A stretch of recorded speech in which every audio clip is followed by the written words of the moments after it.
my experience is extremely varied. I have done just a little bit of everything. I've got an English teaching degree. I've worked as a framer. I worked in a cabinet shop. I ran a landscaping company. I was a taxi driver, a driver's ed instructor, a Peace Corps volunteer. So I think through all of those many varied experiences, they've actually, set me up very well to be successful with HomeWrights, because I need to know how to do just a little bit about everything. Yeah. So cool. So, what, from your point of view, what do you think are the biggest reasons people come to HomeWrights?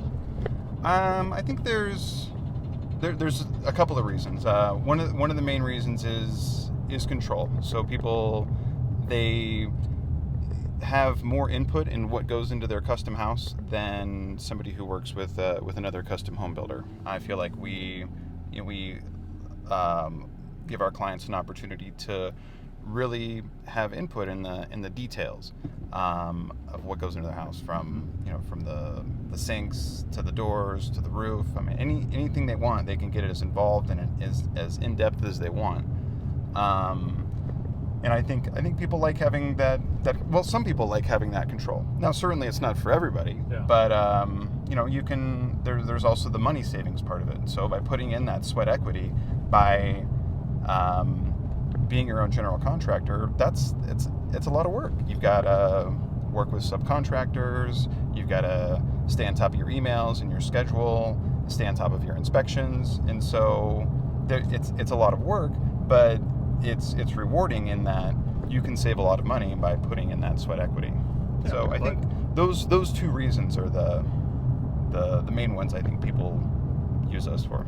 Sure. Well, most of us, when we get up every morning and we go to the office to do work, it's work. It is. So if I'm going to make $100,000 or save $100K on that new custom home, Yep. I need to put a little energy into it, right? Exactly. Yep. So what are some of the misconceptions? What are some of the misconceptions people have about building a custom home, if any? I think pricing. Recently, I've seen some people will come to us and think that they can build for a certain amount per square foot, and I'm not sure where they're getting that information, but it depends on what they're doing. You can change the level of finishes in a house and see a huge break in the price or a huge increase in the price. So it's ultimately up to you. Like, how much do you want to spend? We can help you figure out a way to get it closer to your budget by making the right decisions. What are the personality traits of the person that is going to be most successful with this? That's a good question. We've worked with people from all walks of life. Doctors, pilots, lawyers, stay-at-home moms, stay-at-home dads, engineers. So it's not so much like their skill level or their experience level, but certainly to be successful with this, you need to be interested in it. You can't expect that if you just put some subcontractors in a plan set on a job site, that a house is going to build itself. I mean, there is nearly daily input that's required. So if you're interested in the process, then you're gonna be a lot more successful with it.